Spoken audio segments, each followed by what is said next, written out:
자식을 위해 평생을 바쳤는데 그 자식이 저를 요양원에 보내려 한다는 걸 엿듣게 되었습니다. 73세의 한 할머니가 떨리는 손으로 마지막 편지를 쓰고 있습니다.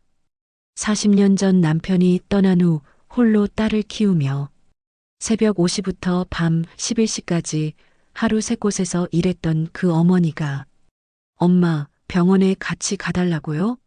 죄송해요. 이번 주는 회사 일이 있어서. 딸의 차가운 거절. 혼자 병원에 간 그날 그녀는 깨달았습니다. 자신이 이제 딸에게는 짐이 되었다는 것을. 어머님, 언제까지 여기 계실 건데? 전기료도 안 내시면서. 며느리의 속삭임을 엿듣게 된 그 순간 평생 자식만을 위해 살아온 어머니의 마음은 완전히 무너져 버렸습니다. 과연 그 어머니는 어떤 선택을 했을까요? 그리고 딸이 발견한 마지막 편지에는 무엇이 적혀 있었을까요? 지금부터 들려드리는 이야기는 모든 부모와 자식이 들어야 할 진짜 이야기입니다. 해시태그 본문 인트로. 당신의 부모님은 지금 어디서 무엇을 하고 계신가요? 마지막으로 안부를 물어본 게 언제인지 기억하시나요? 저는 지금 73세입니다. 남편을 잃고 홀로 딸을 키운 지 벌써 40년이 흘렀습니다. 그 긴 세월 동안 저는 단 하루도 쉬지 않고 딸만을 위해 살아왔습니다. 새벽 5시에 일어나 국밥집에서 아침 장사를 돕고 낮에는 공장에서 도시락을 담았으며 저녁에는 중국집에서 설거지를 했죠. 그렇게 하루 3곳에서 일하며 번 돈은 모두 딸의 교육비와 생활비로 사용했습니다. 제 꿈이나 행복은 중요하지 않았어요. 오직 그 아이만큼은 다른 아이들처럼 당당하게 키우고 싶었거든요. 하지만 지금 저는 그 딸에게서 이런 말을 들었습니다. 엄마, 병원은 혼자 가세요. 회사 일이 바빠서 시간이 없어요. 그리고 며느리의 입에서는 이런 말까지 나왔죠. 어머님을 요양원에 보내는 게 서로에게 좋을 것 같아요. 평생을 자식을 위해 바친 어머니가 이제는 짐이 되어버린 현실. 여러분도 혹시 이런 고민을 하고 계시지는 않나요? 지금부터 제가 겪은 이야기를 들려드리겠습니다. 어쩌면 여러분에게도 큰 깨달음을 줄 수 있을 거예요. 해시태그 챕터 1 남편을 잃고 홀로 선 33세의 어머니. 1983년 저는 33세였습니다. 철도청에서 사무보조로 일하며 받은 첫 월급으로 산부인과를 찾아갔던 그날을 지금도 생생히 기억해요. 떨리는 마음으로 확인한 임신. 기쁨보다는 두려움이 먼저 밀려왔지만 남편과 함께라면 할 수 있을 거라고 생각했습니다. 하지만 그날 밤 남편은 아무 말 없이 집을 나갔어요. 그 후로 다시는 돌아오지 않았습니다. 전화 한 통, 편지 한 장 없이 완전히 사라져버린 거죠. 왜 나를 버리고 갔을까? 무엇이 그렇게 두려웠던 걸까? 밤마다 이런 생각에 잠 못 이루던 날들이 계속되었습니다. 하지만 뱃속의 아이를 위해서는 무너질 수가 없었어요. 딸을 낳고 나서의 현실은 상상보다 훨씬 가혹했습니다. 33세의 나이에 홀로 아이를 키우며 생계를 책임져야 했거든요. 그때부터 제 하루는 새벽 5시에 시작되었습니다. 첫 번째 일터는 동네 국밥집이었어요.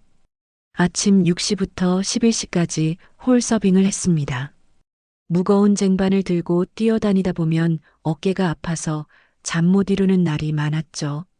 하지만 하루 일당 8,000원이 절실했습니다. 점심시간이 되면 곧바로 도시락 공장으로 뛰어갔어요. 오후 12시부터 5시까지 컨베이어 벨트 앞에서 밥을 담고 반찬을 올리는 일을 했습니다. 겨울에는 차가운 공장 안에서 손이 얼어서 젓가락을 제대로 잡기도 힘들었어요. 저녁 6시가 되면 세 번째 일터인 중국집으로 향했습니다. 밤 11시까지 설거지를 하며 하루를 마무리했죠.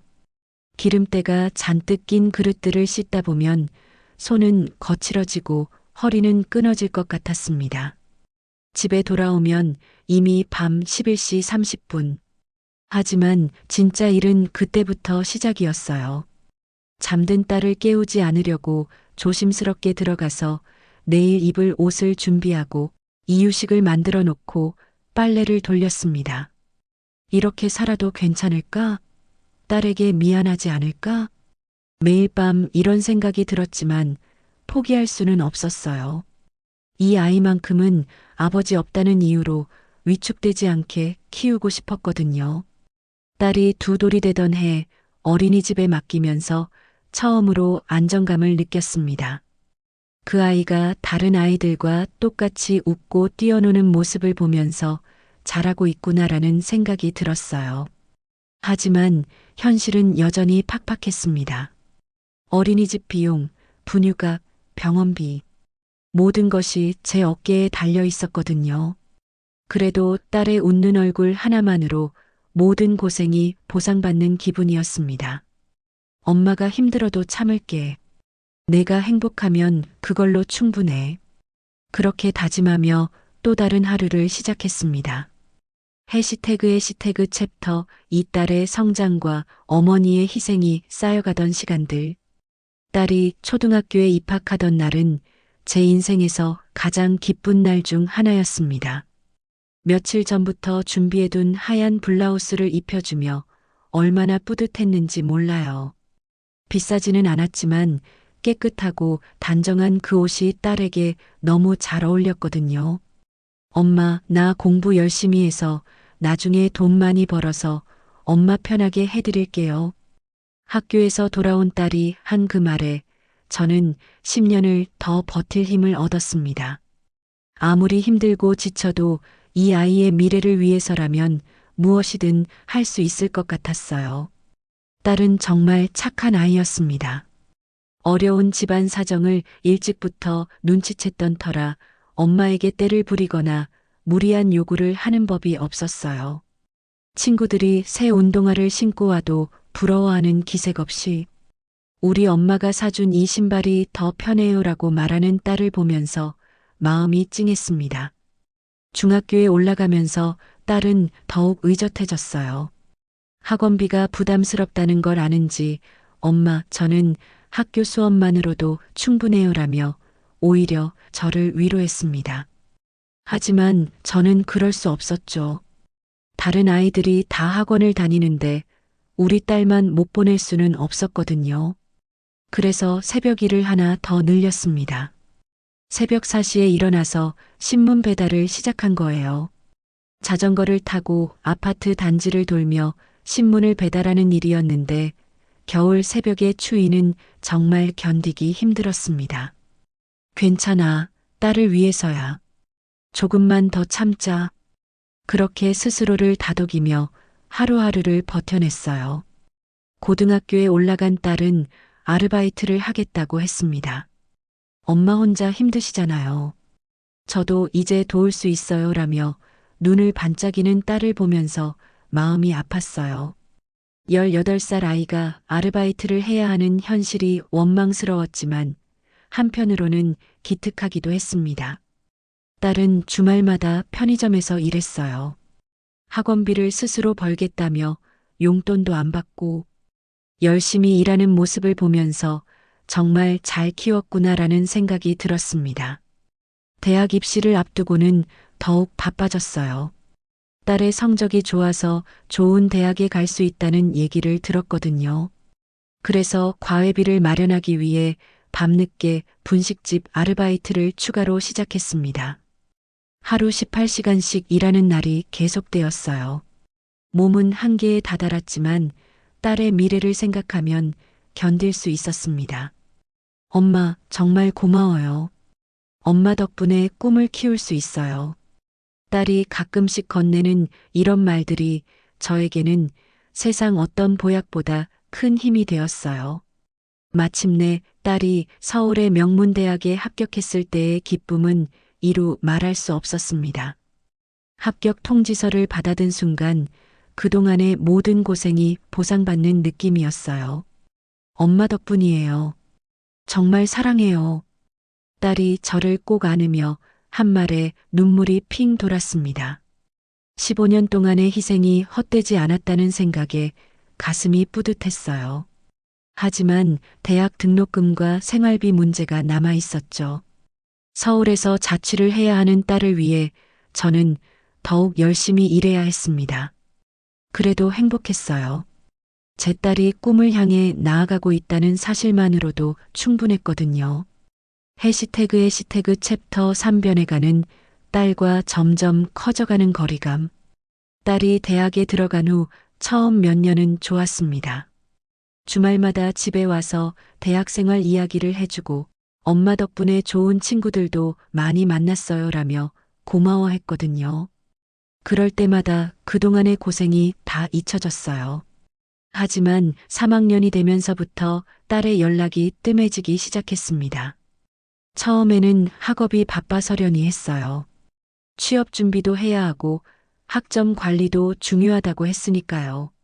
엄마, 요즘 정말 바빠요. 취업 준비하느라 정신이 없어서 당분간 집에 못 갈 것 같아요. 전화 통화도 점점 짧아졌습니다. 예전에는 1시간씩 이야기하던 것이 30분, 15분, 나중에는 5분도 안 되어 끝나버리곤 했어요. 그래도 이해하려고 노력했습니다. 젊은 사람들은 바쁘잖아요. 게다가 취업이 어렵다는 얘기를 워낙 많이 들어서 딸이 열심히 준비하는 거라고 생각했거든요.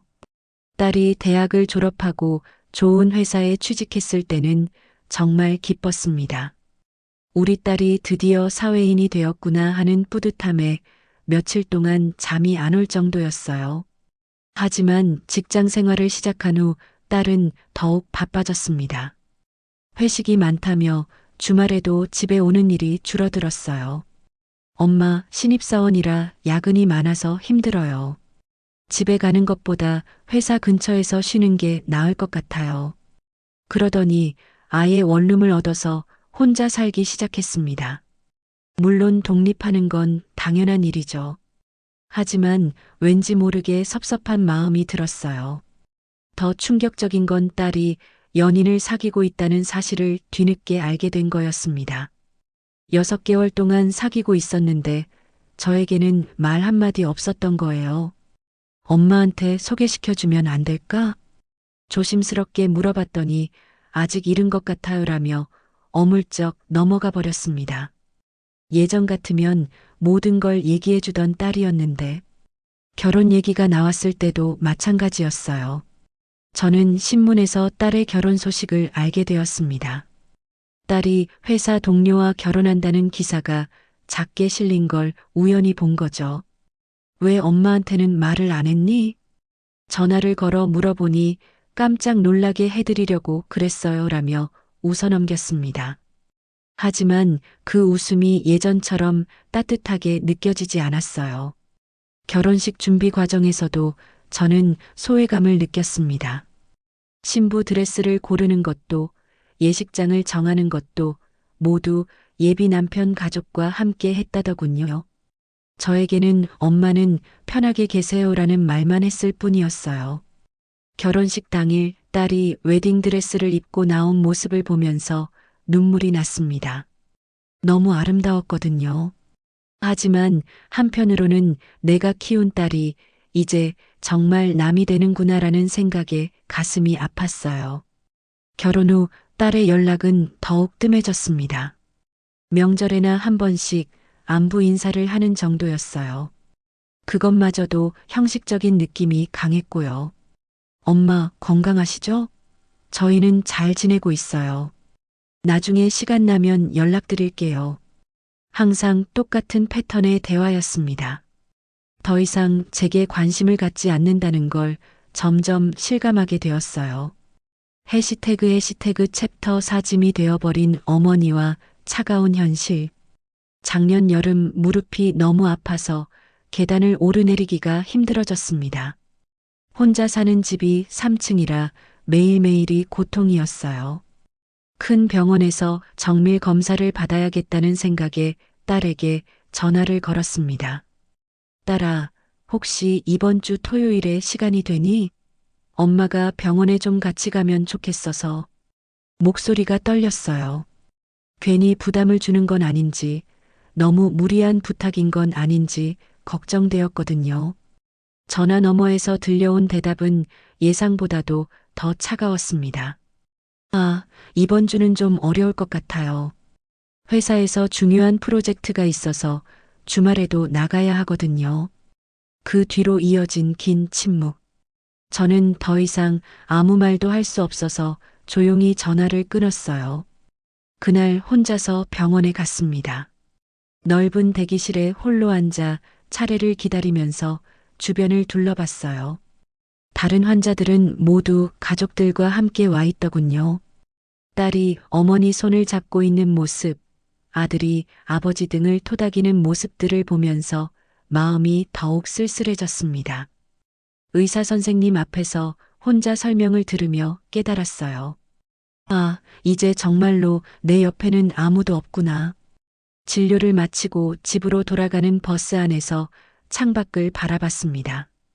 수많은 사람들이 분주히 오가는 그 모든 장면 속에서 딸의 모습은 찾을 수 없었어요. 한때는 그 아이의 전부였던 엄마가 이제는 그저 가끔 안부나 묻는 사이가 되어버린 것 같았습니다. 더 충격적인 일은 몇 달 후에 일어났어요. 딸의 집에 잠깐 머물게 된 일이 있었거든요. 혼자 사는 게 점점 버거워져서 며칠만 있겠다고 했는데 처음에는 딸도 며느리도 반갑게 맞아주었어요. 어머님, 편하게 계세요라며 친절하게 대해주었고요. 저도 최대한 폐를 끼치지 않으려고 노력했습니다. 청소를 도와드리고 설거지도 하고 일찍 잠자리에 들었어요. 하지만 일주일이 지나자 분위기가 달라지기 시작했습니다. 며느리의 표정이 점점 어두워지는 게 느껴졌어요. 그러던 어느 날 아침 딸이 출근한 줄 알고 방에서 나왔는데 주방에서 두 사람의 목소리가 들려왔습니다. 언제까지 여기 계실 건데? 며칠 있다 가신다더니 벌써 열흘이 넘었잖아. 며느리의 목소리였어요. 저는 발걸음을 멈추고 숨을 죽였습니다. 조금만 참아줘. 엄마가 혼자 계시다가 오랜만에 오신 거잖아. 딸이 저를 변호해주는 목소리가 들렸지만, 그래, 오랜만에 오셔서는 전기료나 가스비는 한 푼도 안 내시면서 내 집처럼 편하게 계시네. 이 집도 대출 갚느라 빠듯한데 어머님은 마치 본인 집처럼. 그 순간 저는 더 이상 움직일 수 없었어요. 마치 다리에 납덩이가 매달린 것처럼 무거웠습니다. 그래도 이번에 병원도 다녀오시고 건강이 많이 안 좋으신 것 같더라. 그럼 더 빨리 요양원을 알아봐야지. 뭐라고? 여보, 이게 현실이야. 어머님을 곁에서 계속 모시는 게 무조건 효도가 아니라 서로 힘들지 않게 사는 방법을 찾는 것도 진짜 효도라고. 요양원이라는 말을 들은 순간 가슴에 칼이 꽂히는 느낌이었습니다. 40년 동안 딸만을 위해 살아온 제가 이제는 요양원에 보내야 할 짐이 되어버린 거였어요. 조용히 방으로 돌아가서 침대 끝에 앉았습니다. 가슴이 답답하고 숨쉬기조차 어려웠어요. 그날 저녁 식사 시간에 딸은 아무 일 없었다는 듯이 평소와 다름없는 얼굴로 밥을 퍼주었습니다. 엄마, 이 된장찌개 정말 맛있어요. 조금 더 드세요. 하지만 저는 수저를 제대로 들지 못했어요. 아무리 정성스럽게 끓인 찌개라 해도 입안에 맴도는 쓴맛이 더 강하게 느껴졌거든요. 그날 밤 잠을 이룰 수 없었습니다. 천장을 바라보며 뒤척이는 동안 요양원을 알아봐야지라는 며느리의 말이 계속 귓가에 맴돌았어요. 해시태그 챕터 5 마지막 편지와 너무 늦은 깨달음. 다음 날 이른 아침 저는 평소보다 일찍 일어났습니다. 조용히 짐을 꾸리면서 혼자 중얼거렸어요. 여기는 내 자리가 아니구나. 이제 정말 물러날 때가 됐어. 가방에 옷가지를 넣으며 마음 한편으로는 딸이 나오기 전에 떠나고 싶었습니다. 더 이상 서로에게 부담이 되고 싶지 않았거든요. 현관문을 조용히 열고 나서면서 뒤돌아보지 않았어요. 그리고 그 뒤로 며칠이 지나도 딸에게서도 며느리에게서도 연락이 오지 않았습니다. 그들이 제가 언제 집을 나갔는지조차 정확히 모르는 것 같았어요. 새로 구한 월세방은 낡은 빌라 3층이었습니다. 엘리베이터도 없어서 계단으로 올라가야 했고, 보일러도 오래되어 따뜻한 물도 잘 나오지 않았지만, 저는 누구에게도 방해받지 않는 공간이 마음 편했습니다. 혼자 밥을 지어 먹고 라디오를 틀어놓고 시간을 보내는 날들이 계속되었어요. 그리고 어느 날 문득 생각이 들었습니다. 나는 정말 이대로 사라져도 되는 존재였을까? 딸에게 짐이 되었다는 사실이 너무나 아팠지만 그래도 한때는 제 전부였던 아이였기에 마지막으로 제 진심을 전하고 싶었습니다. 작은 편지에 떨리는 손으로 글을 적었습니다. 사랑하는 딸아, 엄마는 너를 위해 살았던 시간이 조금도 아깝지 않았단다. 다만 엄마가 조금 더 강했더라면 너에게 덜 기대고 싶었어. 이제는 내 짐이 되고 싶지 않아. 행복하게 잘 살아. 그리고 너무 늦었지만 엄마도 나를 조금은 사랑해 주었으면 해. 그 편지를 봉투에 담아 딸의 집 우편함에 조용히 넣었습니다. 그리고 다시 돌아온 이 조용한 방 안에서 저는 오늘도 작고 평범한 하루를 살아가고 있습니다. 딸에게는 연락은 오지 않았습니다. 하지만 저는 이제 더 이상 원망하지 않습니다. 사랑은 바라지 않고 욕심내지 않고 서로를 배려하며 그저 기억 속에서라도 따뜻한 존재로 남을 수 있기를 바랄 뿐입니다.